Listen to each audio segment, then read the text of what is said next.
Olá pessoal, eu sou a professora Joelma e na nossa aula de geografia de hoje vamos estudar a globalização e o meio ambiente.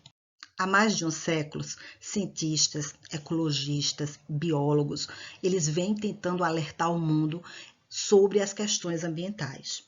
Mas foi apenas após a Segunda Guerra Mundial que esses problemas eles se tornaram bastante perceptíveis, devido ao grande aumento na utilização dos recursos naturais em âmbito mundial.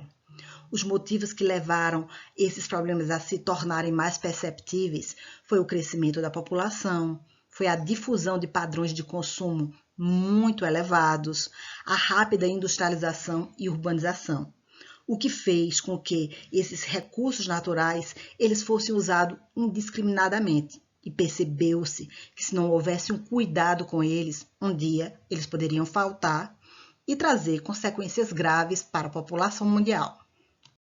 Indústria, consumo e consumismo. Atualmente, vivemos o estágio da terceira revolução industrial, a revolução da informática, dos meios de comunicação, da informação, da velocidade e do consumo.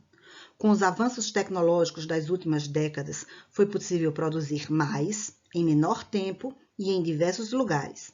As multinacionais se espalham pelo mundo e foram responsáveis por uma característica do espaço urbano atual, o consumo de produtos industrializados. Assim, na atual fase do capitalismo, os hábitos de consumo e o acesso aos produtos e serviços sofreram grandes transformações, influenciando a cultura de diversos povos de maneira global. A essa sociedade industrial que valoriza o consumo de forma excessiva, damos o nome de sociedade de consumo. Outra característica do modelo atual de produção está ligada ao fato de que muitas dessas multinacionais são grandes corporações que dominam todos os estágios da produção, da matéria-prima até a venda do produto final. E muitas vezes elas têm mais poder econômico que os países onde atuam. Assim, seus interesses se sobrepõem aos interesses das pessoas comuns, que são levadas a acreditar, por meio de publicidades e pela grande velocidade de informação, que quanto mais bens de consumo elas comprarem, mais serão valorizadas pela sociedade. Além disso, nas últimas décadas, fabricam-se produtos que duram cada vez menos e há lançamentos constantes de modelos que tornam o anterior ultrapassado. Essas estratégias são chamadas de obsolescência programada e de obsolescência perceptiva. Fontes de energia. Em uma sociedade industrial global, a demanda por energia é cada vez maior. A indústria precisa de energia em todo o seu processo, para o funcionamento das máquinas ligadas à produção, para a extração e transformação da matéria-prima e para o transporte. As pessoas também precisam de energia no seu dia a dia, uma vez que praticamente todas as ferramentas da sociedade urbana industrial funcionam à base de energia elétrica. A maior parte das energias consumidas no mundo ainda provém de combustíveis fósseis, recurso natural, não renovável e altamente poluente. O petróleo é a fonte de energia mais utilizada no mundo, e a preocupação com a utilização de fontes energéticas e com os impactos socioambientais de seus resíduos faz com que o tema seja um dos mais importantes nas conferências e convenções sobre o meio ambiente. A busca por maior eficiência energética e por fontes energéticas não poluentes é o primeiro passo para que haja um equilíbrio entre o desenvolvimento econômico e a sustentabilidade. O que traz consolo é que essas fontes de energia alternativa, como a fonte de energia eólica e solar, que representam hoje apenas 4% da produção de energia mundial no mundo, ela tem uma tendência de, no futuro, aumentarem e serem bem mais utilizadas. Fronteira política e o meio ambiente. Muitos dos temas ambientais precisam ser analisados e tratados em escala internacional, porque suas causas e eventuais soluções ultrapassam as fronteiras dos países. Vários exemplos podem ser citados para demonstrar essa situação, como é o caso da chuva ácida. Indústrias localizadas em um país podem emitir poluentes que são transportados para outro país por meio do vento e acaba poluindo. A mesma coisa ocorre com países que compartilham rios. Caso um deles jogue material contaminante no rio, poderá prejudicar o uso da água por um país vizinho. Para evitar a devastação ambiental sem paralisar as atividades econômicas, afinal é preciso produzir bens, mercadorias e alimentos para se viver, foram criados vários acordos e tratados internacionais. desde o século XX, que regulamentam as relações entre a sociedade e o meio ambiente. Em 1972, ocorreu a primeira reunião da ONU dedicada exclusivamente ao meio ambiente. Tratava-se da Conferência sobre o Meio Ambiente Humano, que foi realizada em Estocolmo, na Suécia. Naquela época, a poluição do ar estava entre as maiores preocupações dos participantes dessa conferência. Também havia um interesse em tratar do acesso aos recursos naturais. Nessa primeira conferência, os países desenvolvidos, eles defenderam a necessidade de controlar o crescimento econômico de base industrial. Defenderam o controle do aumento da industrialização, alegando que as indústrias poluíam e consumiam os recursos naturais não renováveis. Por sua vez, os demais países, ou seja, os países subdesenvolvidos, interpretaram essa proposta como sendo uma tentativa de impedir que esses países se industrializassem e defendiam que as preocupações com o meio ambiente deles não deveriam afetar o crescimento econômico. Então, a gente pode ver que não teve grande andamento essas discussões. Para resolver esses conflitos de interesse, os países reunidos decidiram criar um órgão da ONU para cuidar das discussões internacionais ambientais, o Programa das Nações Unidas pelo Meio Ambiente, a PNUMA. Conferência Rio 92. Em 1992, ocorreu no Rio de Janeiro a Conferência das Nações Unidas sobre o Meio Ambiente e o Desenvolvimento, que ficou conhecida como Rio 92 ou Eco 92. O objetivo principal desse encontro foi promover o debate acerca da necessidade de aliar o crescimento e o desenvolvimento socioeconômico à conservação dos recursos naturais. Como resultado dos trabalhos realizados no Rio 92, foram elaborados alguns documentos importantes, entre eles a Carta da Terra, as Convenções da Biodiversidade, Desertificação, Mudanças Climáticas e a Agenda 21. Em 2002, ocorreu a Conferência das Nações Unidas sobre o Desenvolvimento Sustentável, que ficou conhecida como Rio+10, embora tenha acontecido em Joanesburgo, na África do Sul. O objetivo dessa conferência era avaliar os resultados da Rio 92 e renovar os compromissos políticos, econômicos e sociais firmados no Rio de Janeiro 10 anos atrás. O encontro foi frustrante, pois não se aprofundou em assuntos vitais para a preservação do meio ambiente, deixando claro que os interesses econômicos se sobreponham à necessidade de agir para a preservação do meio ambiente.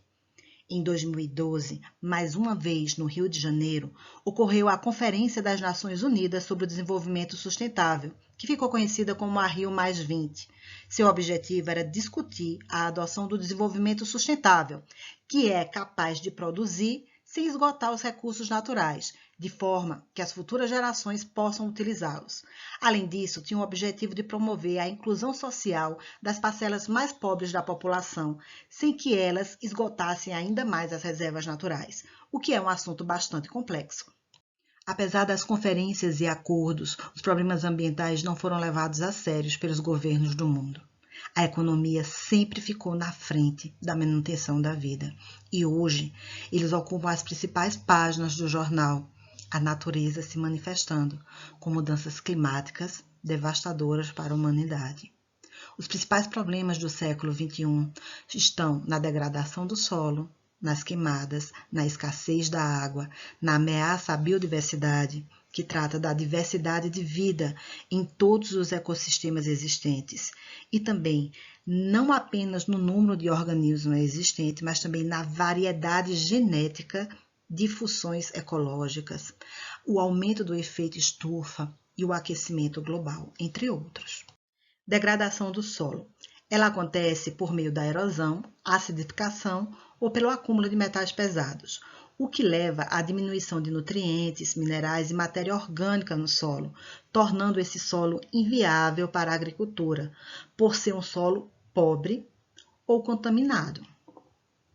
Outros fatores de degradação do solo é o despejo de resíduo industrial e o uso de agrotóxico, que alteram a composição química do solo e podem contaminar os alimentos ali produzidos. A sobrepastagem ou o sobrepastoreio é o número excessivo de cabeças de gado em uma área de pastagem, que, por conta desse número excessivo, acontece a compactação do solo. essa compactação do solo vai destruir a cobertura vegetal. Sem essa vegetação, acontece com mais facilidade a erosão e quando há chuva, há um transporte dos nutrientes que havia nesse solo para uma outra área. Além de reduzirem, nesse caso também, a porosidade do solo, que seria a capacidade do solo absorver a água. O solo fica mais rígido, menos poroso. Isso vai impedir o desenvolvimento das raízes, se tornando um solo infértil. O desmatamento retira a proteção natural do solo, que seria a sua vegetação. Isso facilita a erosão superficial, que é causada pela ação da água da chuva e pelos ventos. Essa água da chuva pode provocar o transporte do húmus e nutrientes do solo, fazendo uma lavagem desse solo, tornando esse solo mais pobre. Além disso, podem provocar sulcos no solo, que nós chamamos de vossorocas. A queimada é um método arcaico utilizado por agricultores para abrir ou limpar áreas para agricultura ou para pastagem. Porém, elas destroem a camada superficial do solo, aonde está o húmus, o que acelera o processo de desgaste e esgotamento desse solo. Além disso, elas comprometem o habitat de inúmeras espécies animais e vegetais, contribui para o efeito estufa, podem alcançar habitações, plantações e pastagens, provocando destruição e morte. A ameaça de escassez dos recursos hídricos. A água, sem dúvida, é o ouro do século XXI e a disputa por água já causou guerra em alguns países pelo mundo. Muitos países eles necessitam cada vez mais de uma demanda maior de água, pois suas reservas estão se esgotando. Alguns fatores que causam essa escassez são crescimento da população, o grande desenvolvimento industrial, a expansão da agricultura irrigada e o mau uso da água, pela poluição e pelo desperdício. Observe que 50% dos rios do mundo estão poluídos ou em via de se esgotarem. Além disso, faltam políticas públicas eficazes para a preservação desse recurso tão importante para a vida na Terra. A solução para o problema, ele vai desde o uso racional da água, a despoluição dos rios, a preservação das nascentes e também temos como solução a dessalinização da água do mar, tornando essa água doce e própria para o consumo. Porém, essa retirada desse sal da água do mar, ele requer tecnologias avançadas e custos e investimentos altos. Veja que até 2050 há uma previsão de um aumento na demanda da água. Nos países ricos, essa demanda aumentará em 18%, porque a população dos países ricos cresce com menos intensidade. Já nos países pobres, o aumento pela demanda de água ela vai aumentar 50%, devido ao crescimento de sua população ser mais rápido. Esse aumento vai ser intolerável para os países com recursos hídricos escassos. Além disso, a água não é distribuída de forma igual. Há um problema de acesso e de consumo de água no mundo. Observe que nos Estados Unidos, uma família americana consome em média 2.000 litros de água por dia. Já uma família africana consome apenas 150 litros e ele ainda tem dificuldade de acesso, porque muitas vezes eles precisam percorrer longas distâncias para poder obter essa água. O desmatamento, a exploração de madeira, a construção de barragem, o desenvolvimento urbano e a marcha verde vem causando uma elevada taxa de extinção de espécies em várias partes do planeta, agredindo assim a nossa biodiversidade. O aquecimento global, que corresponde ao aumento da temperatura média terrestre, causada pelo acúmulo de gases poluentes na atmosfera, é causado pela emissão de gases de efeito estufa, pelo uso de combustíveis fósseis, pelas queimadas, desmatamentos e atividades industriais, e tem como consequência a mudança na composição da fauna e da flora, no derretimento das calotas polares, nas mudanças climáticas e na desertificação. Com isso, terminamos a nossa aula. Até o nosso próximo encontro, pessoal.